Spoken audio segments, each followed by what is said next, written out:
दोस्तों, मैं अनिल आप सभी का आपके अपने चैनल में स्वागत करता हूँ। आइए हम सभी एक प्रश्न देखते हैं जो कि एनसीईआरटी कक्षा 10 के गणित के पुस्तक से प्रश्नावली 6 के अभ्यास 6.3 के तीसरे प्रश्न को देखते हैं जो कि ज्यामिति से है।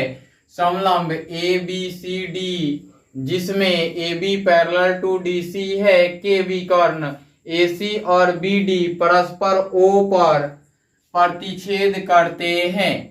दो त्रिभुजों की समरूपता की कसौटी का प्रयोग करते हुए दर्शाइए कि ओ ए अपॉन में ओ सी बराबर ओ बी अपॉन में ओ डी है।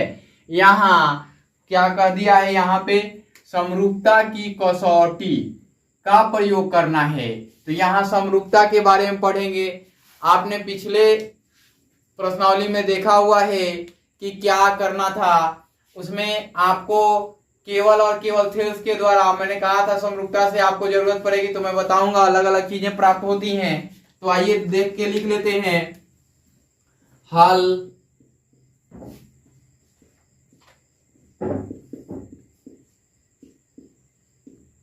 दिया है समलंब ए बी सी डी में, है ना, A B parallel to D C ये दिया गया है। विकर्ण ए सी और बी डी परस्पर ओ पर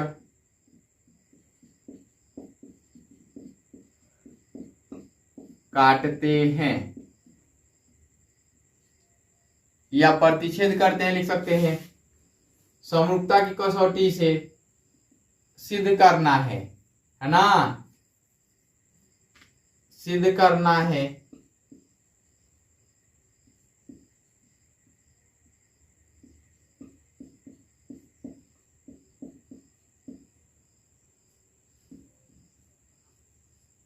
ओ ए अपॉन में ओ सी बराबर ओ बी अपॉन में ओ डी। शर्त क्या दिया है, शर्त लागू करना है समरूपता की कसौटी से, समरूपता की कसौटी से ये करना है। अब आ जाते हैं रचना करने पर। रचना तो करना ही पड़ेगा। रचना, यहां हमने एक समलंब चतुर्भुज खींच लिया, ऐसा खींचा हमने। यहां ए बी सी डी, यहां ए से सी को मिलाया क्योंकि इसमें कहा है कि ए सी विकर्ण है, और बी से डी को मिलाया तो यहां बी डी विकर्ण है। ये ओ पर प्रतिच्छेद करते हैं, ऐसा भी हमने लिख दिया। अब इसमें समरूपता की कसौटी से तो रचना लिख लेते हैं। रचना में लिख लेते हैं क्या क्या किया आपने। पहला तो किया है कि ए बी या समलंब चतुर्भुज ए बी सी डी का समलंब चतुर्भुज ए बी सी डी खींचा, ये काम किया है आपने।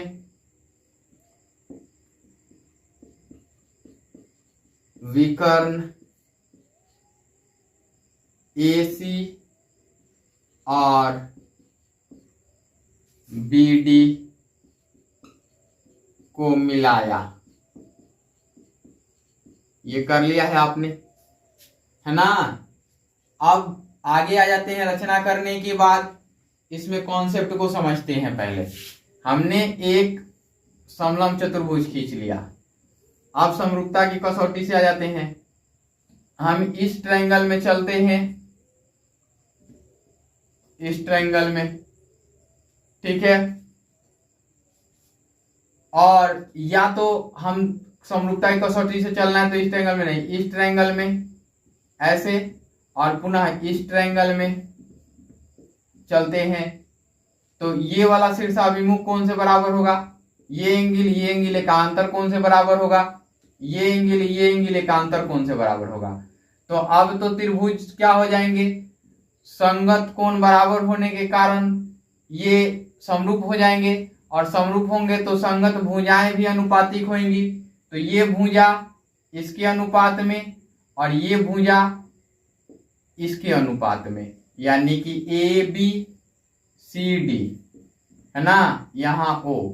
तो क्या मिलेगा यहाँ से, ए ओ अपॉन में ओ सी, ए ओ या ओ ए और ओ सी अपॉन में मिलेगा।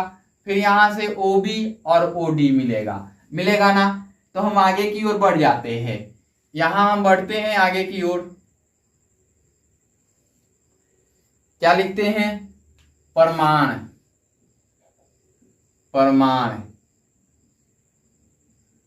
ट्रायंगल ए बी ओ और ट्रायंगल सी ओ डी में यही करते हैं। एंगल क्या होगा, एंगल ये वाला पहले लिखते हैं, यहां से ओ ए बी बराबर है एंगल ओ सी डी के, ये बराबर है। आगे आ जाते हैं, एंगल ए बी ओ बराबर होगा angle A C D O के, और एंगल मैं सब लिखूंगा किससे बराबर हो रहा है, ठीक है ना। एंगल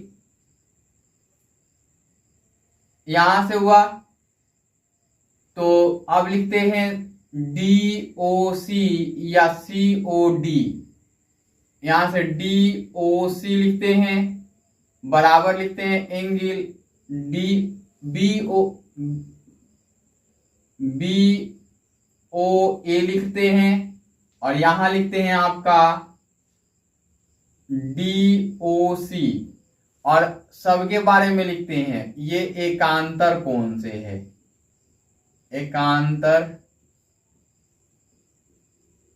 कोण से, ये भी एकांतर कोण से ही है, ये भी एकांतर कोण से ही है। और ये किससे है, शीर्षाभिमुख कोण से, शीर्षाभिमुख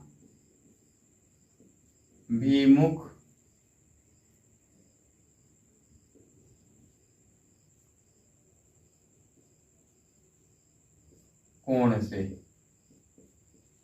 ये है। अब आपने एक चीज देख लिया कि ये दोनों तीनों कोण बराबर हो गए, तो ये हो जाएंगे, इसलिए ट्रायंगल यहीं से लिख लेते हैं, इसको ये लिख लेते हैं ए बी ओ, और ए बी ओ समरूप हो जाएगा ट्रायंगल सी डी ओ के, ये हो गया। इसके कारण है ना, संगत कोण बराबर है तो ये हो जाएगा ना। कोई दिक्कत हो तो हमें बता दीजिएगा।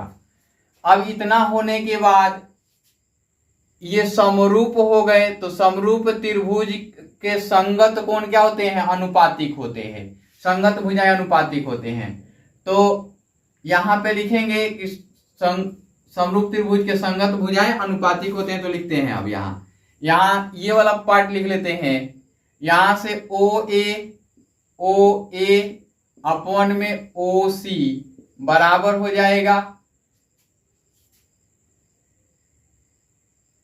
यहां हो गया ये वाला, तो ये होगा ओ ए तो ओ सी बनेगा, है ना। चूंकि बी के सामने बी है, डी है, तो डी के सामने वाला बनेगा, और ये होगा ओ बी अपॉन में ओ डी। और यहां क्या लिखेंगे, समरूप त्रिभुज की संगत भुजाएं समानुपातिक होती है, समानुपातिक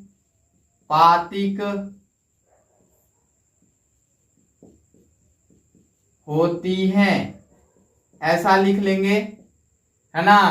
और यहां इसको बॉक्स में बंद करके लिख देंगे प्रमाणित हुआ। यहां बॉक्स में बंद करके लिख देंगे प्रमाणित